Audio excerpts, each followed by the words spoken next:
నమస్తే, వీటీవీ ప్రేమకి స్వాగతం. ప్రపంచ ప్రఖ్యాతిగాంచిన ఒక భయంకరమైనటువంటి కథ నేను మీకు చెప్తాను. చెప్పే ముందు కొంత దానికి ఉపోద్ఘాతం కూడా చాలా అవసరం. ఈ కథ చాలా మందికి తెలిసే ఉంటుంది, అంటే మేధావి వర్గాలకి, వాళ్ళందరికీ, లేదంటే కథలు ఎక్కువగా తెలుసుకునేటువంటి వాళ్ళకి, పాశ్చాత్య కథలు చదివేటువంటి వాళ్ళకి. కానీ ఇది ప్రతి ఒక్కరూ కూడా తెలుసుకోవలసినటువంటి వెరీ వెరీ ఇంపార్టెంట్ స్టోరీ.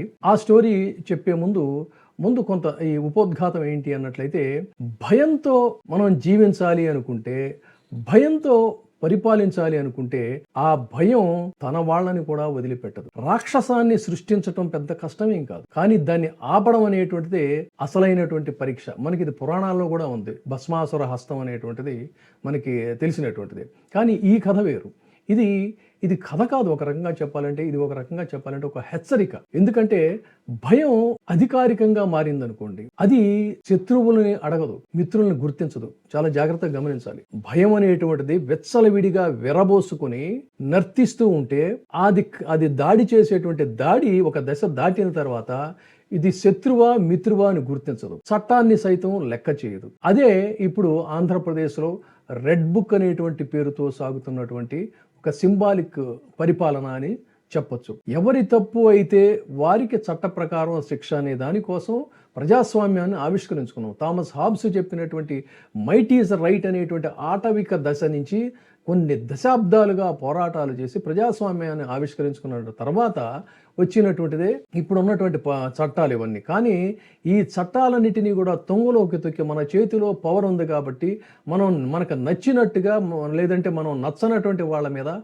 శిక్షలని చాలా కఠినంగా అమలు చేస్తామని చెప్పటం వల్ల బహిరంగంగా వార్నింగ్లు ఇవ్వటాలు, పోలీసులకు ఫ్రీ హ్యాండ్ ఇవ్వటాలు, ఇటువంటి రెడ్ బుక్ భావజాలం అంతా కూడా ప్రజల మనసుల్లో భయంగా మారితే అది రాజ్యాంగానికి విరుద్ధమైనటువంటి స్థితి అనేటువంటిది ఒక పక్కన పెట్టినట్టయితే, ఇటీవల జరుగుతున్నటువంటి సంఘటనలను క్రొనలాజికల్గా చూసుకుంటే వాళ్ళు అసలు పార్టీలతో సంబంధం ఏంటి, చట్టం తన పని తను చేసుకుని వెళ్ళాలి.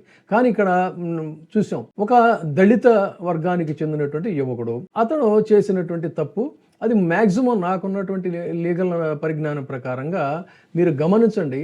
ఈ దేశంలో, ఈ రాష్ట్రంలోనే కాదు, పోనీ రాష్ట్రానికే పరిమితం అవుదాం, ఈ రాష్ట్రంలో ఏ జిల్లాలో అయినా, ఏ ప్రాంతంలోనైనా సరే, ఆర్థికంగా, సామాజికంగా, సాంస్కృతికంగా వెనకబడినటువంటి పేద వర్గాలు, వాళ్ళ ఇళ్ళు చిన్న ఇళ్ళు పక్కనే ఉంటాయి. ప్రతిరోజు కూడా వాళ్ళంతా బంధువులే కావచ్చు, స్నేహితులే కావచ్చు, నైబర్స్ కావచ్చు, కానీ రోజు ఖచ్చితంగా వాళ్ళకి అనేక గొడవలు జరుగుతూ ఉంటాయి.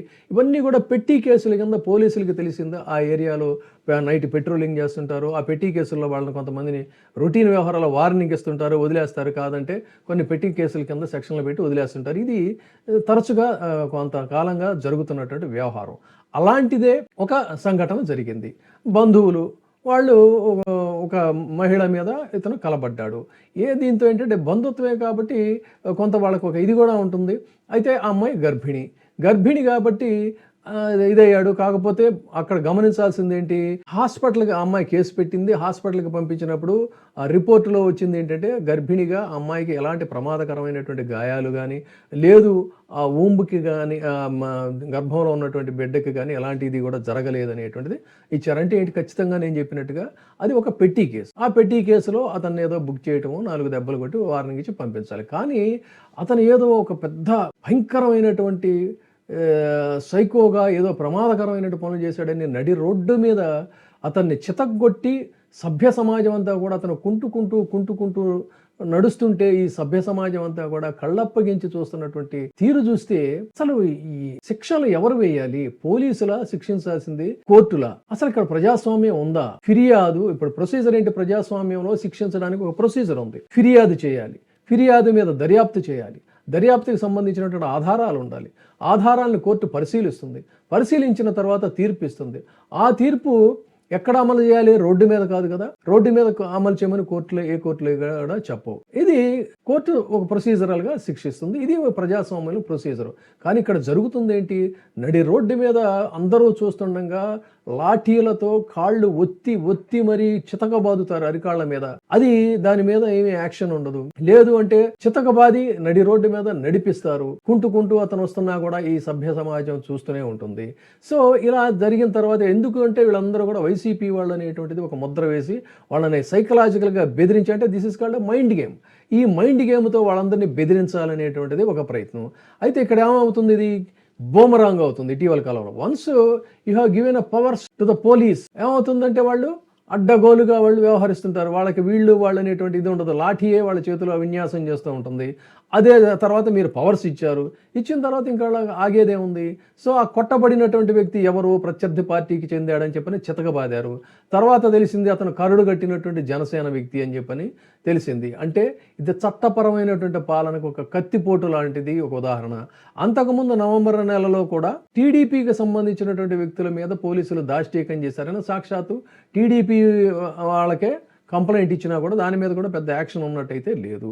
సో ఇప్పుడు జరుగుతుంది ఏంటి, అతను ప్రత్యర్థ మిత్రపక్షానికి సంబంధించిన వాడా, సానుభూతిపరుడా అనేటువంటి ప్రస్తావన లేదు. కాకపోతే ఏంటంటే వాళ్ళకి చిరాకెత్తిస్తే చిర్రెత్తుకొస్తే చితకబాదటం అనేటువంటిదే ఈ రోజున ఉన్నటువంటి పరిపాలన. ఇదే లా అండ్ ఆర్డర్. సరే, ఎంతవరకు బాగానే ఉంది. ఇప్పుడు కథ చెప్తానని చెప్పే కదా. ఈ కథ ఏంటి అన్నట్లయితే ఇది చాలా popular story. This is called, కథ పేరు ఫ్రాంకెన్స్టీన్. ఈ ఫ్రాంకెన్స్టీన్ అనేటువంటి కథ చాలా మందికి తెలియదు, కొంతమందికి తెలిసి ఉంటుంది. ఆయన ఒక యువ శాస్త్రవేత్త. ఫ్రాంకెన్స్టీన్ అనేటువంటి ఒక యువ శాస్త్రవేత్త ఏం చేస్తాడంటే తనకున్నటువంటి అపరిమిత విజ్ఞానంతో ఒక జీవాన్ని సృష్టిస్తాను అని చెప్పని ఆలోచన చేస్తాడు. అంటే ప్రకృతి ధర్మానికి వ్యతిరేకంగా మన తెలివితేటలు లేకపోతే మనకున్నటువంటి అధికారము వీటన్నిటినీ కూడా అతీతలు మనం అనుకొని ప్రవర్తిస్తే ఏమవుతుందనడానికి ఈ ఫ్రాంకెన్స్టీన్ కథ. ఏం చేస్తాడు, పెద్దవాళ్ళు చెప్తారు, ఆయన గురువు గారు కూడా చెప్తాడు, తప్పు నువ్వు చేసేది, నువ్వు ప్రొసీజరల్గా నువ్వు ఎక్స్పెరిమెంట్స్ చేయాలి, ప్రకృతికి వ్యతిరేకంగా వెళ్ళడానికి వీలు లేదన్నా కూడా వినకుండా అతను ప్రయోగశాలలో ఏం చేస్తాడంటే అనేకమైనటువంటి ఎక్స్పెరిమెంట్స్ చేస్తాడు. దానికోసం అని చెప్పని కొన్ని శవాలను తీసుకొచ్చి ముక్కలుగా చేసి వాటిని జాయింట్ చేసి వాటికి అది చేసి ఇది చేసి మొత్తం మీద ప్రాణం పోయడానికి ప్రయత్నాలు చేస్తుంటాడు. చేసిన తర్వాత మొత్తంగా చూసుకున్నట్లయితే చివరికి అతని ప్రయోగాలు కొంతవరకు ఫలిస్తాయి. ఫలించిన తర్వాత అంటే ఏంటి, ఇప్పుడు కొంతమంది అధికారంలోకి వచ్చినటువంటి రీతిలో అతని ఎక్స్పెరిమెంట్ కూడా సక్సెస్ అవుతుంది. కానీ అక్కడ ప్రాణం పోసుకున్నటువంటి ఈ ఫ్రాంకెన్స్టీన్కు ఒక రాక్షస ప్రవృత్తితో చూడ్డానికి భయపడేటువంటి రీతిలో ఇది తయారైన తర్వాత దీంతో ఇతను ఏం చేయాలనుకున్నాడు, జరిగిందేంటో తెలియక చేసిన తర్వాత అది ఏమవుతుందంటే బయట ప్రపంచంలోకి వెళ్ళిపోయిన తర్వాత దాన్ని చూసి ప్రతి ఒక్కరు కూడా భయపడుతుంటారు, దూరంగా జరిగిపోతుంటారు. దాంతో ఒక అసహనం అనేటువంటిది బయలుదేరుతుంది. అసహనం బయలుదేరిన తర్వాత చాలా మందిని ఇది కబళిస్తూ ఉంటుంది. కబళించిన తర్వాత దానికి ఇంకా కసి ద్వేషం అంతా పెరిగిపోయి నన్ను ఈ రకంగా తయారు చేసినటువంటి వ్యక్తిని అసలు నేను ఎందుకు వదిలిపెట్టాలి, నన్ను ఇంత ఒంటరితనంతో ప్రతి ఒక్కరూ కూడా ఏసరించుకునేటువంటి విధంగా తయారు చేశాడు కదా, అలాంటి వాడిని అసలు నేనెందుకు వదిలిపెడతానని చెప్పని ఈ ఫ్రాంకెన్స్టీన్ తిరగబడి వాళ్ళందరినీ కూడా నేను మొత్తం అందరినీ కూడా రూట్ అవుట్ చేస్తానని చెప్పని కసిగా చేసినప్పుడు దాన్ని ఏదో రకంగా సప్రెస్ చేయాలనుకుంటాడు, కానీ అతని చేతుల్లో ఉండదు. అంటే రాక్షసుని అతను సృష్టించాడు, నిర్మూలించేటువంటి పరిస్థితి మాత్రం అతని చేతుల్లో లేకుండా పోయింది. ఈ రోజున రెడ్ బుక్ పేరుతో జరుగుతున్నటువంటి తంతు కూడా అదే. కాబట్టి ఇక్కడ గమనించాల్సింది ఏంటంటే భయంతో నడిచేటువంటి పాలన ఎప్పుడూ తన వాళ్ళని కూడా వదిలిపెట్టదు. రాక్షసాన్ని సృష్టించడం కష్టం కాదు, కానీ దాన్ని ఆపడం అనేటువంటిది అసలైనటువంటి పరీక్ష. ఇది తెలుసుకుని మసులుకుంటే మంచిది, కాదన్నట్లయితే అంతిమంగా ఫ్రాంకెన్స్టీన్ కథ ఏం జరిగిందో ఖచ్చితంగా అదే జరుగుతుంది తప్ప మరొకటి కాదు. ఇప్పుడే సబ్స్క్రైబ్ చేయండి, లైక్ చేయండి, షేర్ చేయండి. VTV ప్రైమ్, మీ ఉత్తమాభిరుచుల సమ్మేళనం.